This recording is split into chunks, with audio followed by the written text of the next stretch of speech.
Sir చెప్పు, నువ్వు చెప్తుంటారు. ఇక్కడ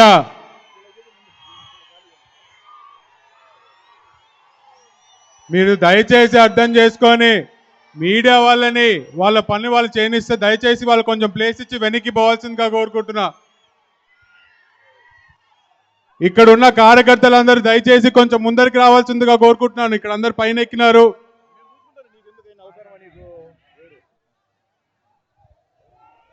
రోడ్డు మీద ఉన్న జనాలు కూడా దయచేసి లోపలికి రావాల్సిందిగా కోరుకుంటున్నాను. చంద్రబాబు నాయుడు గారు బయలుదేరుతున్నారు ఇంకొక నిమిషంలో. అందరూ దయచేసి లోపలికి రావాల్సిందిగా కోరుకుంటున్నాను.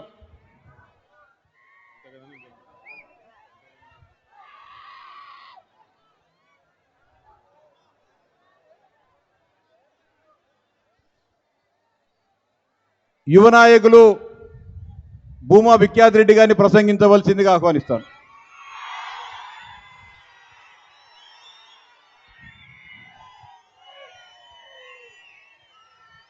ఇక్కడికి విచ్చేసిన తెలుగుదేశం పార్టీ కార్యకర్తలకు, మా కుటుంబ సభ్యులకు, వేదికను అధిగరించిన పెద్దలందరికీ నా హృదయపూర్వకమైన నమస్కారాలు తెలియజేసుకుంటున్నాను. నిజంగా మీ అందరి ఉత్సాహం చూస్తుంటే ఇది చంద్రబాబు నాయుడు గారు ఎన్నికల బయలుని ముగించినట్టు ఆరంభించడానికి వచ్చినట్లేదు. ఇది చంద్రబాబు నాయుడు గారి ముఖ్యమంత్రిగా ఆయన ప్రమాణ స్వీకారం చేయడానికి వచ్చినట్టుగా మీ అందరి ఉత్సాహం నాకు కనిపిస్తుంది.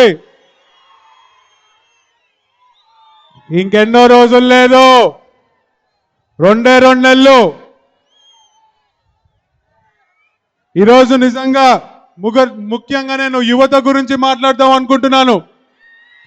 ఎంతో మంది యువత ఈరోజు తరలి వచ్చినారు. మన మీద అభిమానంతో కొంతమంది వస్తే ఈ ప్రభుత్వ తాలకు వైఫల్యం చూసి ఎంతో మంది వచ్చినారు. ఎన్నికల ముందు చూసినప్పుడు ప్రతి ఒక్క యువకుడు జగన్మోహన్ రెడ్డి గారి వెంట తిరిగినాడు. నిజంగా యువకులకి న్యాయం చేస్తారని నమ్మి యువత అంతా ఆ రోజు 2019లో జగన్మోహన్ రెడ్డి గారికి సపోర్ట్ చేయడం జరిగింది. కానీ ఈరోజు ఏం చేస్తాడు? మనల్కి మాట తప్పి వెన్ను చూపించి ఈరోజు యువతకి ఒక మొండి చేయి చూపించడం జరిగింది. ఈరోజు మొదటిగా మనం చూసుకుంటే ఫీజు రియంబర్స్మెంట్ అనేది కట్ చేసి ఎంతో మంది యువతలకి చదువులు కొట్టినాడు. ఉద్యోగాలు లేక ఎంతో మంది యువత పొట్టలు కొట్టినాడు. ఈరోజు ఫీజు రియంబర్స్మెంట్ కట్ చేసినప్పుడు కాలేజీలలో మీకు చదువు చెప్పలేమని చెప్పి పంపిస్తుంటే అప్పో సొప్పో చేసి వాడు నిజంగా ఉద్యోగం కనుక చదివి డిగ్రీ కంప్లీట్ చేసి వాడు బయటికి వస్తే ఉద్యోగాలు లేని పరిస్థితి. ఏందిరా ఈ కర్మ అని ప్రశ్నిస్తే ఈరోజు యువత మీద కేసులు. ఇక్కడ ఉన్న వాళ్ళ ఎంతమంది యువకుల మీద కేసు పడినాయి ఒక్కసారి చేతులు ఎత్తండి. ఎంతమంది మీద కేసులు పడినాయి? ఈరోజు మళ్ళీ రేపొద్దున చంద్రబాబు నాయుడు గారు అధికారంలోకి వస్తారు.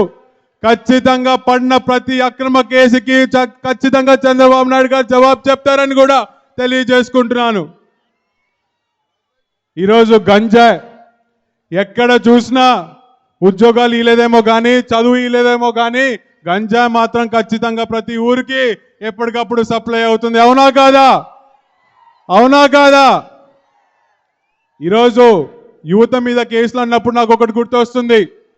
నంద్యాలలో చిన్నబాబు అనే ఒక యువకుడు వైసీపీ కార్యకర్తలు దొంగతనం చేసి కేసులు మాఫీ చేయమని ఎస్ఐకి చెప్తే ఆ ఎస్ఐ ఏమీ తెలియని అమాయకుడైన ఒక చిన్నబాబుని పోలీస్ స్టేషన్కి తీసుకొచ్చి దారుణంగా కొట్టి 2 రోజులు చేయని తప్పు ఒప్పుకోమని చెప్పి ఆయన మీద ప్రెషర్ పెట్టడం జరిగింది. ఆ యువకుడు ఏం చేసినాడు? చేయని తప్పు నేను ఎట్లా ఒప్పుకుంటా అని చెప్పి పొద్దున్న లేచి ఒక వీడియో తీసి ట్రైన్ కింద పడి ఆత్మహత్య చేసుకొని చనిపోయినాడు. ఈరోజు ఇలా మళ్ళీ చనిపోయిన తర్వాత అబ్బాయి మీద కేసు ఏమని చెప్పి క్లోజ్ చేస్తారు తెలుసా? గంజాయి కొట్టి ఏం చేయాలో అర్థం కాక ట్రైన్ కింద పడినాడని చెప్పి పోలీసులు రిపోర్ట్ ఇచ్చినారు. నేను అదే పోలీసు వాళ్ళని అడుగుతున్నా, గంజాయి సప్లై చేస్తుంటే మీరు గాదులు కాస్తున్నారా? మీరు ఏం చేస్తున్నారు? గంజాయి రాష్ట్రానికి ఎలా వస్తుంది? ఇలా దారి తప్పే యువకులు, ఎన్నో సమస్యలు యువకుల మీద నెట్టబడుతున్నాయి. ఇలా దారి తప్పే యువకుడికి నేను ఒక సందేశం ఇద్దాం అనుకుంటున్నా. నిజంగా నేను సమస్యలో ఉన్నప్పుడు, నాకు ఇబ్బందిగా ఉన్నప్పుడు నిజంగా ఒక మాట నన్ను బాగా కలిసివేసింది. మహాకవి శ్రీశ్రీ గారు చెప్పినారు, దేహానికి తప్ప దాహానికి పనికిరాని సముద్ర కెరటాలే ఎగసి ఎగసి పడుతుంటే తలుచుకుంటే నీ తలరాత ఇంతే అన్న వాళ్ళని కూడా నీ ముందు తల దించుకునేలా చేయగలిగేది నీ సత్తా. అలాంటిది మన ముందున్న సమయం కష్టానికే తల వంచి దారి తప్పితే ఎలా? సృష్టిలో చలనం ఉండేది ఏది ఆగదు. పారే నది, వీచే గాలి, ఊగే చెట్టు, ఉదయించే సూర్యుడు ఏదో సాధించాలని కసిగా నీలో పాతే రక్తంతో సహా ఏది ఆగకూడదు. యువకులారా కదిలి రండి, కదిలిరా. నీ కోసం నువ్వు పోరాడు, నీ సమస్యల కోసం నువ్వు పోరాడు, మరి ముఖ్యంగా నీ భవిష్యత్తు కోసం పోరాడు, మంచి సమాజం కోసం పోరాడు. అలా నువ్వు చేసే ప్రతి పోరాటం వెనకాల తెలుగుదేశం పార్టీ, నారా లోకేష్ గారు ఖచ్చితంగా అండగా ఉంటారని ప్రతి ఒక్క యువకుడికి నేను భరోసా ఇస్తున్నాను.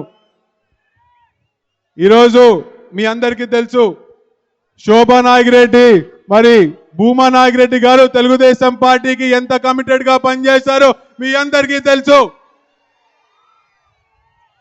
గతంలో నాన్న ఎంపీగా ఉన్నప్పుడు పివి నరసింహారావు గారు నంద్యాలకు పోటీ చేద్దామని వచ్చినప్పుడు చంద్రబాబు నాయుడు గారు ఒక్క ఆదేశం మేరకు యావత్ ప్రధానమంత్రిని ఢీకొట్టడానికి నంద్యాలకి పోయినాడు. అతి తక్కువ మెజారిటీతో ఆ రోజు మనం పోయింది. దాని వెంటనే వచ్చిన ఎలక్షన్స్ తో పార్లమెంట్ రికార్డులే బద్దలు కొట్టేలాగా 4 లక్షల ఓట్లతో మళ్ళీ ఎంపీకి ఇడటమే పెట్టుకున్నాడు. అది భూమా నాగిరెడ్డి గారికి తెలుగుదేశం పార్టీ పట్ల ఉన్న కమిట్మెంట్.